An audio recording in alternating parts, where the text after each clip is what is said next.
በ15 ቀን ውስጥ ብቻ እነዚህን የማሳያችሁን 5 መንገዶች በትክክል ከተጠቀማችሁ እንዴት 1000 ሰብስክራይበር እና 4000 ዋች አወር እንደምታገኙ አንድ ባንድ አሳያችኋለሁ። በተለይ አራተኛውና አምስተኛው ስቴፕ በጣም ጠቃሚ ስለሆኑ እስከ መጨረሻው ተከታትላችሁ ይህን ስቴፕ በመጠቀም በአጭር ሰዓት 1000 ሰብስክራይበር እና 4000 ዋች አወር በቀላሉ መሙላት ትችላላችሁ። እንዲህ አይነት አስተማሪ ቲፕ እንዲደርሳችሁ ትክክለኛው ቦታ ላይ ናችሁ። ሰብስክራይብ አድርጉ። እስከ ቪዲዮ ፍጻሜም አብራችሁን ቆዩ። አሁን ወደ ጉዳዩ። የመጀመሪያውና አንደኛው መንገድ ዲስከቨሬቢሊቲ ይባላል። ዲስከቨሬቢሊቲ ማለት ታይቶ የመገኘት እድል ወይም ደግሞ ቻናላችን መገኘት ማለት ነው። ይሄ ማለት ተመልካቾች አዲስ ነገር ሲፈልጉ ወይም ደግሞ ቦታውን ሲቃኙ የኛ ቪዲዮ ከፊት እንዲመጣ ማድረግ ማለት ነው። እንዲህም ለማድረግ የመጀመሪያው ማድረግ ያለብን በእኛ ኒች ወይም ደግሞ በእኛ የቪዲዮ ዘርፍ የሚሰራ አንድ ትልቅ ቻናል እንፈልግና እሱ ቻናል የሰራውን ቪዲዮ እኛ ኮፒ አድርገን እንሰራለን። ያ ማለት ርዕሱን ኮፒ እናደርጋለን፣ እንዲሁም ደግሞ ዲስክሪፕሽኑን ተመሳሳይ እናደርጋለን። ከዛ ውጭ ግን ቪዲዮውን በራሳችን አገላለጽ በራሳችን ቋንቋ ግልጽ ጥራት ያለው መሆን አለበት። እንዲህ ከሆነ በኋላ የሱ ተከታዮች ለምሳሌ የሱን ቪዲዮ 50000 ሰው ቢያየው 50000 ሰው የሱን ቪዲዮ ካየው በኋላ የሱ ቪዲዮ እንዳለቀ ሳጀሽን ላይ የኛን ቪዲዮ ወስዶ ዩቲዩብ ያስቀምጣል። በዛ ሰዓት ከ50000 ሰው መካከል 1000 ሰው እንኳን የኛን ቪዲዮ ቢያየው ከዚህ በኋላ ዩቲዩብ ምን ያደርጋል? ከኛ ቪዲዮ ላይ ሁለት ነገሮችን ቼክ ያደርጋል። የመጀመሪያው CTR ወይም ደግሞ ክሊክ ስራውዝ ሬት ይባላል። ይሄ ማለት ይሄንን ቪዲዮ ስንት ሰው ክሊክ አድርጎት ገባ ወይም ይሄን ቪዲዮ ስንት ሰው ተጭኖ አየው ማለት ነው ቼክ ያደርጋል። ይሄም ቪዲዮአችን ክሊክ እንዲደረግ ጥራት ያለው ተምብኔልና አሪፍ ርዕስ ወይም ታይትል መኖር አለበት። ሁለተኛው ቼክ የሚያደርገው መንገድ ደግሞ AVD ወይም ደግሞ አቨሬጅ ቪው ዱሬሽን ይባላል። ይሄ ማለት ቪዲዮውን ተጭነው ከገቡ ሰዎች መካከል ለስንት ደቂቃ ሰዎች ቆዩ ቪዲዮ ላይ የሚለውን ቼክ ያደርጋል ማለት ነው። ስለዚህ ቪዲዮ ላይ ለስንት ደቂቃ ሰዎች እንደቆዩ ቼክ ያደርጋል። ይህንን ለማድረግ ደግሞ አሪፍ የሆነ ሁክ ሰዎችን አፍዝዞ የሚያስቀር ሁክ መኖር አለበት። እንዲሁም ቫልዩና ስቶሪ መጨመር አለበት። እንዲሁም ጥራት ያለው ገላጭ ቪዲዮ መሰራት አለበት። ይህን ካደረግን እነዚህን ሁለት ስቴፖች ያሟላል ማለት ነው። ይህን ካሟላ በኋላ ዩቲዩብ ምን ያደርጋል? ከዚህ ቪዲዮ ላይ እኒህ ሰዎች ለዚህ ያህል ከቆዩ ብሎ ቼክ ካደረገ በኋላ ለሌላ የኛን አይነት ቪዲዮ ለሚመለከቱ ሰዎች ሼር ያደርገዋል። እንዲሁም የኛ ቪዲዮ ሰዎች ሰርች ሲያደርጉ መጀመሪያ ላይ እንዲመጣ ሌላ ማድረግ ያለብን መንገድ ደግሞ ኪወርዶችን መጠቀም ነው። ኪወርዶች ማለት ሰዎች ሰርች የሚያደርጓቸውን ቃላቶች መጠቀም ማለት ነው። እነዚህን ቃላቶች ደግሞ ታይትል ላይ ወይም ርዕስ ላይ እንጠቀማቸዋለን፣ ዲስክሪፕሽን ላይ ወይም መግለጫ ላይ እንዲሁም ደግሞ ታግ ላይ መጠቀም አለብን። ሌላኛው ላንጉጅና ካፕሽን መጠቀም አለብን። አልጎሪዝሙ የኛን ቪዲዮ ስለምን እንደሆነ እንዲረዳው በግልጽ ላንጉጅ ወይም በግልጽ ቋንቋ ንግግር መጠቀም እንዲሁም ደግሞ አስፈላጊ ከሆነ የትርጉም ጽሑፎችን ማካተት አለብን። ይህንን መንገድ ከተጠቀምን ዲስከቨሬቢሊቲን በትክክል ሰርተናል ማለት ነው። አንደኛውን በዚህ መንገድ እንጨርሳለን። ወደ ሁለተኛው ስንገባ ደግሞ ተምብኔል ነው። የቪዲዮአችን ዋናው ቁልፍ የሚባለው ተምብኔል ነው። ተምብኔል ማለት በቪዲዮአችን በላይ ወይም ደግሞ ከቨር የተደረገበት ትንሽዬ ምስል ነው። ይህም ምስል ሰዎች ክሊክ አድርገው እንዲገቡ ወይም ደግሞ ሰዎች ተጭነውት እንዲገቡ ትልቁን ድርሻ ይይዛል። ጥሩ ተምብኔል ለመስራት ደግሞ እነዚህን ነገሮች አንድ ባንድ ማስተካከል አለብን። አንደኛ ጥራት ያለውና ግልጽ መሆን አለበት። ቪዥዋል ክላሪቲ መኖር አለበት።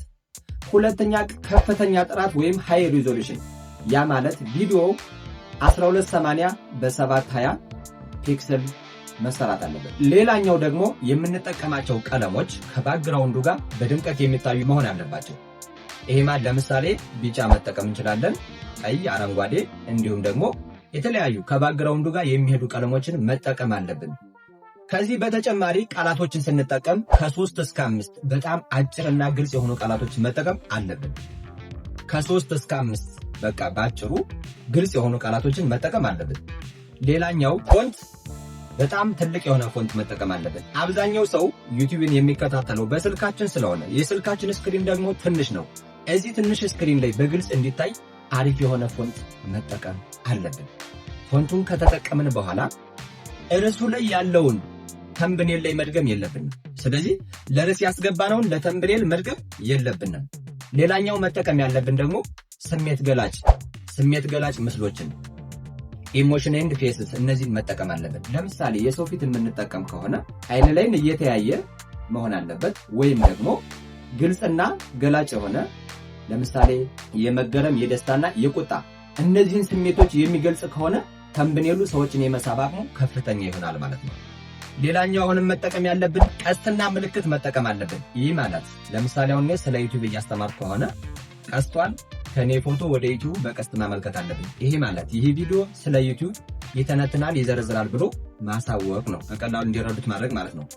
እሺ ከዚህ በተጨማሪ ደግሞ ምን ማድረግ አለብን? አሁንም የዩቲዩብ ሎጎ ወይም ደግሞ የስልክ ምስሎች አስፈላጊ ከሆኑ እነሱን እናስገባለን ማለት ነው። ሌላኛው ከዚህ ላይ ማድረግ ያለብን ታማኝነት መኖር አለበት። ይሄ ማለት ተምብኔሉ ላይ የምንገልጻቸው ቃላቶች ቪዲዮውን የሚዘረዝሩ ወይም ደግሞ ቪዲዮውን የሚገልጹ መሆን አለበት። ከዚህ ላይ ትልቅ ጥንቃቄ ማድረግ አለበት። አንዳንድ ሰዎች ተምብኔሉ ሌላ ውስጡ ቪዲዮ ሌላ ይሆናል። ስለዚህ እንደዚህ የምታደርጉ ከሆነ ለአንዴ ሰዎች ክሊክ አድርገው ይገባሉ፣ በሰከንድ ይወጣሉ። አቨሬጅ ቪው ዱሬሽን የሚባል ነገር የለም። ስለዚህ ከዛ በኋላ ምንም አይነት አሪፍ ቪዲዮ ብትሰሩ ያንን ቪዲዮ መጀመሪያ ላይ ታማኝነት ስለሌለው ስለሸወዳችኋቸው ድግም ያ ቪዲዮ አይታይም። እዚህ ላይ በጣም ጥንቃቄ አድርጉ። ስለዚህ የቪዲዮውን ይዘት መያዝ አለበት፣ ታማኝነት መኖር አለበት። ተምብኔል ላይ ይሄንን መንገድ ከሰራችሁ በትክክል ሰርታችኋል። ወደ ሶስተኛው መንገድ እንሄዳለን። ሶስተኛው መንገዳችን ደግሞ ኮንሲስተንሲ ይባላል። ኮንሲስተንሲ ማለት ምንድነው? ወጥነት ማለት ነው። በቋሚነት ወይም ደግሞ በተወሰነ የጊዜ ልዩነት ጥራት ያላቸው ቪዲዮዎችን ለተመልካች ማቅረብ ማለት ነው ኮንሲስተንሲ ማለት።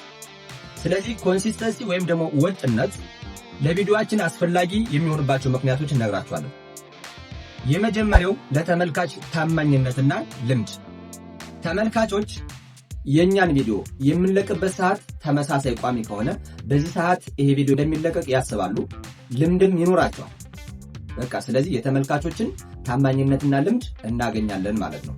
ሌላኛው አልጎሪዝሙ ከኛ መረጃ የማግኘት አልጎሪዝሙ ከኛ መረጃዎችን በተከታታይ የምንለቅ ከሆነ ስለምን እንደምንለቅ አልጎሪዝሙ ቼክ ያደርጋል ማለት ነው። ስለዚህ አልጎሪዝሙ ከኛ መረጃ ያገኛል ማለት ነው። አሁንም ሌላኛው የክህሎት እድገት ይኖራል። የክህሎት እድገት ይሄ ማለት በቋሚ ሰዓት የምንሰራ ከሆነ ክህሎታችን እያሳደግን እንሄዳለን ማለት ነው። የረጅም ጊዜ ስኬትም ይኖረናል። እነዚህን ነገሮች በማስተካከል ኮንሲስተንሲን በዚህ መንገድ እናስተካክለዋለን ማለት ነው። ስለዚህ ወደ ወሳኙና ወደ አራተኛው መንገድ ደርሰናል። በጣም ጠቃሚና ወሳኝ መንገዶች ናቸው። 4 እና 5ን በደንብ ተከታተሉ። ስለዚህ አራተኛው የዩቲዩብ ስትራቴጂ ፕሮሞሽን ይባላል። ይሄ ማለት የማስታወቂያ ስልት ማለት ነው። ይሄ ማለት ቪዲዮዎቻችን ከዩቲዩብ አልጎሪዝም ውጭ በሌላ መንገድ ለተመልካቾች ማድረስ መቻል ማለት ነው። ስለዚህ ከነዚህ መንገዶች መካከል የተወሰኑትን ልንገራችሁ። የመጀመሪያውና አንደኛው ቲክቶክ ላይና እንዲሁም ደግሞ ዩቲዩብ ሾርት ቪዲዮ ላይ መልቀቅ ነው። ቲክቶክ ላይ የሰራነውን ረጅም ቪዲዮ እንቆራረጥና ቲክቶክ ላይ እንለቀዋለን። ቲክቶክ ላይ ከለቀቅነው በኋላ አጭር ሐሳብ ካሳየን በኋላ ሙሉውን ማግኘት ከፈለጋችሁ ዩቲዩብ ላይ ገብታችሁ እዩ በማለት የዩቲዩብ ሊንካችሁን ቲክቶክ ላይ በማስቀመጥ በዚህ መንገድ ምን ታደርጋላችሁ? ቲክቶክ ፕላትፎርም ላይ ተለቃላችሁ። ስለዚህ ቲክቶክ ላይ ለምሳሌ 10,000 ሰው ይየው 20,000 ሰው ይየው ያነሰው ሊንኩን ተጭኖ ወደ ዩቲዩባችን ከገባ በኋላ ቢያንስ እዛ ሰው 100-200 ሳብስክራይብ በሌላ መንገድ ይሄን እናገኛለን። ሌላኛው ደግሞ ረጅም ቪዲዮ የሰራነውን በሾርት መንገድ ማለት ባጭሩ እንቆርጥና ሾርት ዩቲዩብ ላይ ስንለቀው ይሄ ደግሞ ከፍተኛ ሳብስክራይብ የማንጣት አቅም አለው። ይሄ የመጀመሪያው መንገድ ነው። ሁለተኛው መንገድ ደግሞ ፌስቡክ ግሩፕ ላይ መልቀቅ። ፌስቡክ ላይ ግሩፕ ብዙ ግሩፖች አሉ። 1 ሚሊዮን 2 ሚሊዮን እዛ በላይ ተከታይ ያላቸው ግሩፖች አሉ። ስለዚህ የእናንተን የዩቲዩብ ቪዲዮ ሊንክ ኮፒ ታደርጉና ቪዲዮው ስለዚህ ይገልጻል፣ ስለዚህ ብታዩት ትጠቀማላችሁ ብላችሁ ያንን ሊንክ ፌስቡክ ግሩፕ ላይ ልቀቁት። ከነዛ 1 ሚሊዮን 2 ሚሊዮን ተከታይ ካላቸው ሰዎች መካከል 1,000-2,000 ሰው የእናንተን ቪዲዮ ካየው ከኤክስተርናል ይሄን ያህል ሰው ካየው ዩቲዩብ ደግሞ ቼክ ያደርግና ለሌሎች ተመልካቾች እንዲደርስ ያደርገዋል። ሁለተኛው መንገድ ነው።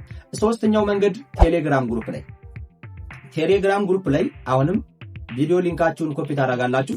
ቴሌግራም ላይ ለምሳሌ 500 ሰው ወይም 1000 ሰው ቢኖራችሁ እዛ ላይ ትለቁታላችሁ። እነዚህ ሰዎች ደግሞ ለአምስት ሰው ቢለቁት በቀላሉ እስከ 100,000 ሊታይ ይችላል፣ እዛም በላይ ሊታይ ይችላል። ስለዚህ እንዲህ እያደረጋችሁ በቴሌግራም ግሩፕም ትለቃላችሁ ማለት ነው። ስለዚህ ከኤክስተርናል በጣም እነዚህ መንገዶች በጣም ጠቃሚ ናቸው። ሌላኛው ደግሞ ኢንስታግራም ላይ፣ አራተኛው መንገድ ኢንስታግራም ላይ ስንለቅ ለምሳሌ የቪዲዮ ሊንካችን ኢንስታግራም ላይ መልቀቅ እንችላለን። ሌላኛው ደግሞ ለቲክቶክ ያዘጋጀነውን ቲክቶክ ላይ የለቀቅነውን አሁንም ኢንስታግራም ላይ ቪዲዮ መልቀቅ እንችላለን።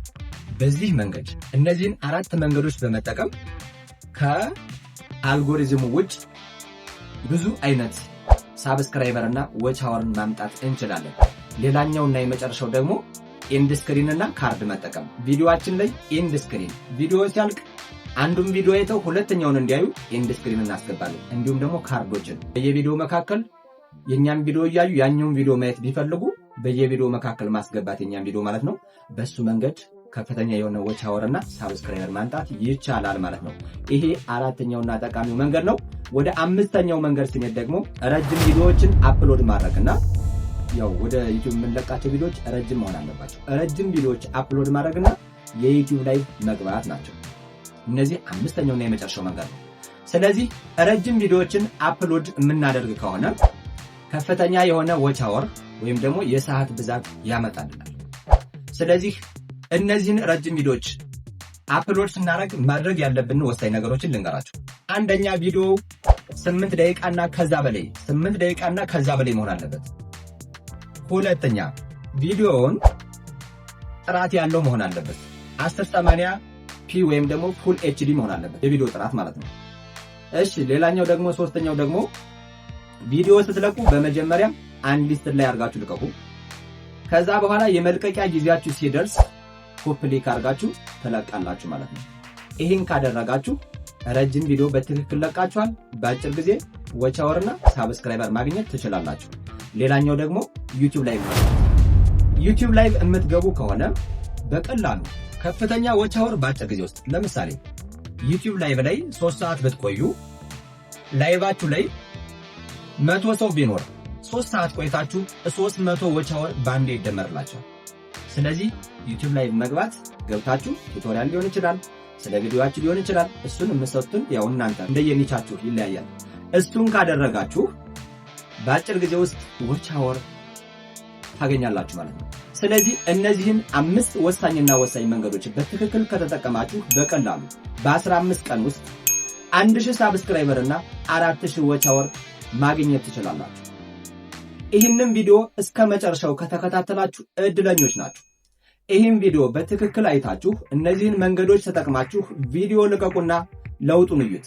ያገኛችሁትን ለውጥና ሌሎች ማንኛቸውም ጥያቄዎች ካላችሁ በኮሜንት አስቀምጡልኝ። እንዲህ አይነት ጠቃሚ ቲፖች እንዲደርሳችሁ ሁሌም ሳብስክራይብ አድርጉ፣ ላይክ አድርጉ፣ እንዲሁም ደግሞ ለጓደኞቻችሁ እንዲደርስ ሼር አድርጉ። የዛሬው ቪዲዮአችን ይህን ይመስል ነበር። በቀጣይ ቪዲዮ እስክንገናኝ ሰላም ቆዩ።